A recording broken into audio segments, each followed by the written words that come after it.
Hello and welcome to In This Corner. I'm James Smith. 40 years ago, a down-and-out club fighter from Philadelphia was granted a shot at the heavyweight championship of the world against the then dynamic champion, Apollo Creed. This tremendous underdog's name was Rocky Balboa. The big screen legend that is Rocky had begun. 40 years and 6 sequels later, Rocky is back, this time fighting an altogether different type of battle, but nearly as daunting, now as a trainer for a young, unpolished prize fighter who happens to be Apollo Creed's son Adonis, and although his father died before he was born, the fighting spirit has passed on, as you'll see in this latest Rocky installment coming to the big screen November 25th, called Creed. He's right over here. We had to separate him. He was fighting with the other inmates. Hey, Donnie.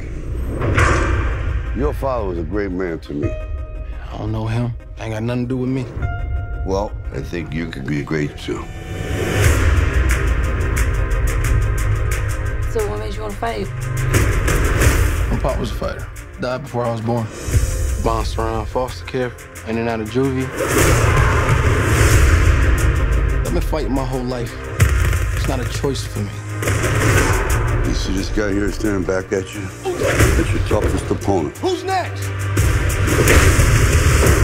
I believe that's true in the ring, and I think that's true in life. So you're gonna leave me too? You know how many times I had to carry the heavyweight champion of the world up these stairs because he couldn't walk? Ribs broken, nose broken, eyes swollen shut. What are you afraid of? I'm afraid of taking on the name and losing. Call me a fraud. You're still caught in the shadow. Every move that I make, every punch that I throw, everything's gonna be compared to him. You are Apollo Creed's son, so use the name. It's yours. This kid's been nowhere. He's never faced nobody. You don't know nothing about me. You a false Creed. You do this, you're going into a storm. What's wrong with you? Hey, somebody help! Rocky's sick. I found life in the darkest of times. If I break, I ain't gonna fix it. I found life. Everything I got is moved on, and I'm here. You're sitting there crying about nobody's around for you. I'm here for you every day. I'm standing right in front of you. Just like any other fight. So if I fight, you fight. I found life on this planet. Damn it, I've been damaged, but I can manage. I won't take this for granted. Bring back everything that's ever hurt you. All the pain you had inside. They don't know what we've been through. You belong here. I found life. You should be able to grab one of these birds. Are you serious? I am serious. Chickens are slowing down. Michael B. Jordan. What's up? You know, I had the opportunity to see the movie last night, and we'll talk about your pugilism in just a moment. You did a good job. You roughed up my friend Andre Ward a little bit. When was the first time you ever saw Rocky? First time I saw Rocky was probably like my freshman, sophomore year of high school, somewhere around there. And I just thought it was super inspiring. Great underdog story. This guy, you know, this regular guy who had these huge aspirations, huge dreams, and how he kind of like struggled and overcame these obstacles and relied on his friends and family to achieve his dreams. I want to go back 40 years, 1976, when Rocky first came out. And what were you thinking about? What was your feeling then before you made the movie? I know you've talked a little bit about the inspiration and different fights and but what was it inside of you that really inspired you to write this movie? Because I think it was a lot about you and what you were feeling. It was kind of like desperation. I think all of us, you know, we get to a certain age and things aren't happening, and you realize there's no reverse, there's no going back. You just can't turn the clock back to 8 years old again, and there's a kind of frustration. And I think I was writing about a character who had accepted, at least to the naked eye, that he's a failure, that he's a loser, he's been abandoned, he has no one. And all it takes is a little bit of association with love, with friendship, somebody caring, and you begin to blossom. So these were just my fantasies that I wish would happen. And I said, let me just put it into the body of a boxer, because I felt actors in a lot of ways don't connect the same way an athlete does with an audience. They say, oh, actors, you know, that's kind of like very esoteric. But an athlete, you realize that clock is running on him, and the fear factor and all the different components, especially goes into boxing, which is the most difficult of sports. This is taken from the 10th round of the first fight, right? Good call. How'd you know that? I heard about a third fight between you and Apollo. Behind closed doors. That true? How'd you hear about that? Who won? It's kind of a secret. What'd you say your name was? Don. Okay. Well, the girl said you wanted to talk about something? Yeah, I want to talk to you about training me. Training? I don't do that stuff no more. Sorry about that. Listen, it's getting kind of late, kid, so I'm gonna close up. How good was he? Apollo? Yeah, he's great. He's a perfect fighter. Ain't nobody ever better. So how'd you beat him? Time beat him. Time, you know, takes everybody out. It's undefeated. Anyway, I gotta lock up. So when Mickey died, he came and talked to you, right? Talked you out of quitting, took you to LA, trained you, brought you back.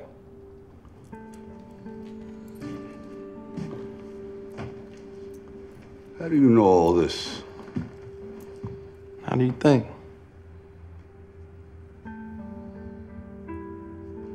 What are you, like a cousin? He's my father. The idea of it came from a very personal situation with me and my father. You know, my dad was a big Rocky fan, and I watched the films with him. And then he got sick right around the time I was getting ready to make Fruitvale, and that's when I kind of came up with the idea. So I came up with the idea, wrote a treatment up, and because I was working on Fruitvale at the time, I hit my buddy Aaron, who I went to film school with. Said, "Hey man, would you want to write this with me?" And he was like, "Yeah, for sure." So we got to work on it. You know, shortly after getting done with Fruitvale, and I pitched it to Sly before making Fruitvale, and he was apprehensive at the time. But right around the time the movie came out, and we talked some more and more about it. He said it was good. We got it greenlit from the studio to go ahead and get started writing the script, and the process was great, man. Aaron moved up to the Bay Area with me. We lived together, and we kind of knocked out the first draft, which was really long. You know what I mean? We sent it off to. We sent it off to the studio, sent it off to Sly, and they both were encouraging. So we kept working it all the way up until the time that we were shooting it. I mean, what I look like? Letting you train me while you sit around and die.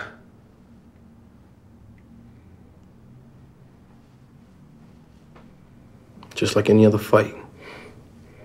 This fight, I've seen it before. It gets as bad as it can get. And most of the time, you don't win it. You know, but I don't care. I ain't training if you don't get the treatment. So if I fight, you fight. It's a very personal sport, you know, it's very one-on-one, you know, in the ring. And then you realize that, you know, these guys have an entire sports system, you know, to kind of, you know, push them, to motivate them, and to inspire them to kind of get out of that ring. I think, you know, especially the technicality and physicality of it is very personal. So I think a lot of people, you know, feel very close to these fighters, even as an audience watching, you know, delivering the blows, it's very in your face, and yeah, like I said, it's very personal. So I think people gravitate towards it because they have that connection to it. Boxing, you know, being an actor in a boxing movie is kind of a rite of passage for a lot of actors. You know, you can look down the line of great boxing films and great performances that went along with them, and you're able to grow so much because of both the emotional requirements and the physical, you know, requirements that you kind of got to go through. From a 4-round club fighter to a 15-round all-time great, there's something that your movies, the Rocky series, connects, and all the fighters love it. So is there an underdog even in the 15-round great fighter? There must be something inside. I think there is. I think there's a sense of like, I don't know if it's insecurity that, like the fear. They're running on the fear. Remember Customato was always talking about the fear? Because I think it's always there. I don't care how much bravado they're terrified. Their heart is pounding out of their chest. This is the most nakedly brutal sport there is for exposing one's manhood, you know what I mean? And it's identifiable. Then when you realize that, like Rocky, he was, what was that famous quote that Glenn Johnson said, "I'm not a great fighter, I fight great fighters"? Yeah. That's his life, and he accepted that. And it's like an actor going, "I'm not a great actor, I'm good supporting other great actors." And there's something very endearing when a person knows he can't win, but I just want to go the distance. And I think people, everyone in this room, everyone in life just wants a chance. They may fail, but give me a chance to let's show you my stuff. And I think it's a frustrating factor that maybe the people that go see Creed will also identify with. This is why it's such an interesting experiment. Do people have the same kind of wants and needs today that they had in the 70s? Because it was a big transitional thing in the 70s. It was very pessimistic, and then boom, we're coming out of Vietnam. No reality shows, no Kardashians. None. And now we're coming out of Iraq and Afghanistan. There's that same kind of Vietnam disenchantment feel. And do these millennials have the same kind of longing and frustration that life is not what it's cracked up to be? You know, I mean, is there ever going to be a light at the tunnel? So I want to see if Michael B. Jordan, the character of Creed, speaks to the youth of today. No, I don't even know what I'm doing here because I got other plans in my life and this wasn't part of it. Your father was special. Tell you the truth, I don't know if you're special. Only you're going to know that when the time is right. And it ain't going to come overnight.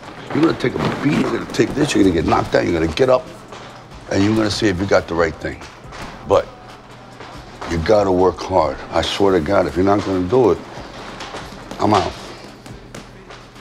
Like every punch I ever thrown has been on my own. Nobody showed me how to do this. I'm ready. Skill set. I enjoyed watching your movement, your gait, your parrying, what was the most difficult thing for you to pick up in boxing? I think the hardest thing for me in boxing to kind of like pick up on was, man, I think it was like fully extending my punches. I think, you know, sometimes when, you know, as acting, you know, and we're not really fighting, but you want to throw with the intent to hit. But, you know, we're filming, so you can't really extend the way you want to extend or you're supposed to, but just worried about punch placement. I think that was kind of like one of the hardest. Exactly, you know what I'm saying? Yeah. I think that was one of the hardest things for me to kind of pick up on. Got a chance to work out with Andre Ward, spar with him. He beat me up pretty bad, and his trainer Virgil, and then I got a chance to work out. You know, Americano was in the gym, Gabe Rosado, Tony Bellew, you know, Rob Sally, Corey Callier, Stitch, Johnny I, just everybody. I surrounded by, well, they surrounded me with some of the greatest, you know, boxing minds in the sport today. So I was just a sponge. I just soaked it up, and I wanted to be trained like a fighter, not an actor. I didn't want any special treatment. I wanted to go to the small, rough gyms. I didn't want to go to the, just the fancy this and the fancy that. I wanted to be, you know, treated like a fighter. Exactly. So I did the work. Ryan Coogler, who's a screenwriter and producer, he signed me up to do it. We come from the same area, the San Francisco Bay Area, and it was just a tremendous thing to be a part of. My name in the movie is Danny Stuntman Wheeler, and it's just a tremendous event. And Michael B. Jordan, man, he did a great job of not only transforming his body, but taking the time to learn the sport. And this is going to be an authentic movie that not only casual fans, but boxing fans alike can enjoy. Hey, listen up.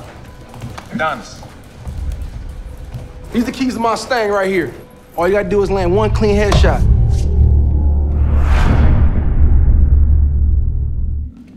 Yeah, I just need one round, bro. You wanna warm up? I don't need no warm up. Get my stuff. I see you got your headgear on. Good job.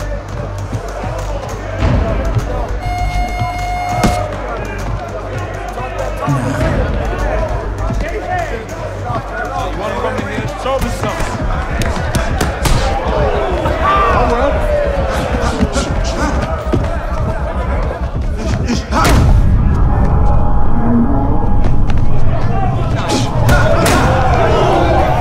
I met Andre through my buddy Ephraim Walker in Oakland, and he offered up his gym, offered up Virgil, you know, to Mike, and Mike came up, you know, from Los Angeles and hung out with us in Oakland, you know, quite a few times and spent time with Andre, you know, not only going through their choreography for their scenes together, you know, but also kind of working with Virgil and learning how how to move and how to fight, and just you know the confidence that comes with jumping in a little sparring session with Andre Ward for a couple rounds. I saw Sly one day because you shoot at different times, and my last day of shooting was his first day, and I don't get starstruck too often, but we're in the middle of shooting and Sly kind of walks in and I'm like, oh boy, this is Sly, and I kind of stop and he's like, hey, can I say something? And we're like, of course, like, so he gives us a few pointers, sits there and watches us to make sure we're doing it, and then he leaves. And I was just like, man, that's what it feels like to be in a bona fide superstar's presence. The aura's there, the shine is there, but he's also a tremendously nice gentleman, a nice person. So again, big shout out to him, and he did a phenomenal job. Not that you would expect anything less in this movie. He did a phenomenal job. The only other time he was starstruck like that was the first time when he met Smitty. True story. No, that's a true story. The great Andre Ward. I've worked quite a few times with Sly in a few Rocky movies. They even have an action figure of Michael Buffer from doing the Rocky movies. The thing I like about Sly, and I've known him 30 years, but really personally for 25 years or so. To see him in this stage of his life, at one point we were both single and kind of like, hung out together and went to the clubs and that sort of thing. But, he's just happy in his own skin with a beautiful wife, Flavia, and their 3 daughters. And it's a great time of life for him. And it's a pleasure to be around him. One thing that I really enjoyed was Rocky Balboa was the last one we made before this. And when I got my lines, I contacted the person who sent them to me, and you always have production assistants and and I just said, well, tell Sly that there's a few things here that I should change because it's not what I say. And they were like almost panicky, like, who's this guy? And of course, nobody ever did anything. And when I got there, first thing I did was I said to Sylvester, how about if I say this, this, and this? And he just said, hey, you say whatever you say. You do what you got to do. Just write it down and tell them. And so that's what I did. Same with this movie, too. Fighters hate to give it up, and you've been such a great action character. Is it tough for you, aging? Oh, I hate to give it up. Is it tough for you, aging? Oh, God. It's definitely not worth it. And when people say act your age, I go, why? What's the upside of that? So every day I try to become a little bit less mature. That's okay. Deep breath. Bring it on. Deep breath. Deep breath. Look at me. I like what you're doing out there, all right? You're a little tight. You're going to loosen up, all right? Here's what I want you to do. I want you to throw your left under the radar. Then when you come up with a shovel hook, you're going to see an opening, put it right on his chin, then I'll drop him. Mouthpiece in, seconds out. Your old man did that to me. It worked. Mouthpiece in, seconds out. Finish it up, yo.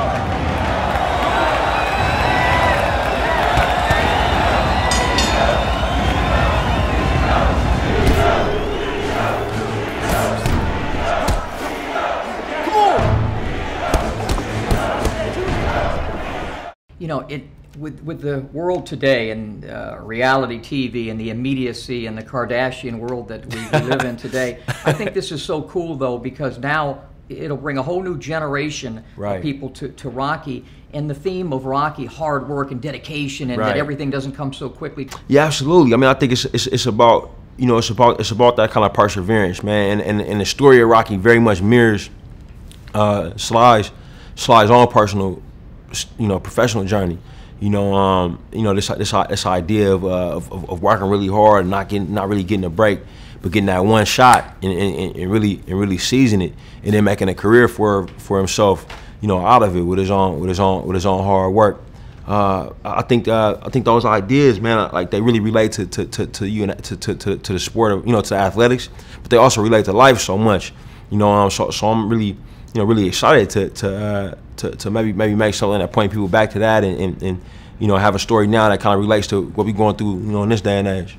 Well, I feel like this is definitely a film that can re-inspire the youth and in the sport of boxing and in the in anything that they want to do. The fact that they can, you know, look at something and see that they can achieve their dreams, they can overcome odds no matter what the circumstances or where they come from.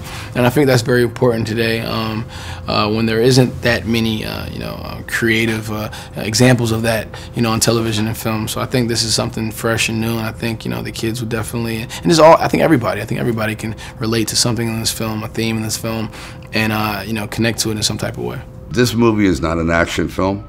It goes counter-programming compared to what's out there. You know what I mean? It's very tent-pole-ish, formulaic, and this one is a throwback. And that's why I'm saying, God, can a throwback work today with the music changing, of course, and the attitude of the characters, but the ideals are very similar. An icon of the big screen and also a member of the International Boxing Hall of Fame. I was there in 2011. Oh, that was so humbling. Greatest athletes in the world, but more than that, they are our connection to the past and our way to the future. They are the guys that go in there and take the blows and show that if you really put it out there on the line, you are a champion. You may not be the champion of the world, but you'll be the champion of your life. And yo, Adrian, I did it! Great to see you again, my friend. Thank you very much. Bye now. So why does Hollywood love boxing so much? There's something visceral about this sport. It's in our DNA. I call fighters the most common and uncommon of all athletes. Boxing is both an obsession and a reminder, having to do with a fighter's ability to both survive and defend himself against the savages lurking within, and to eventually best himself and them. Once again, we saw that demonstrated on the big screen with Rocky and Adonis Creed. In this corner wants to thank Director Ryan Coogler, Adonis Creed Michael B. Jordan, ring announcer extraordinaire Michael Buffer, world champion Andre Ward, and of course, Rocky Balboa himself, Sylvester Stallone. Make sure to go check out Creed, opening November 25th at a theater near you.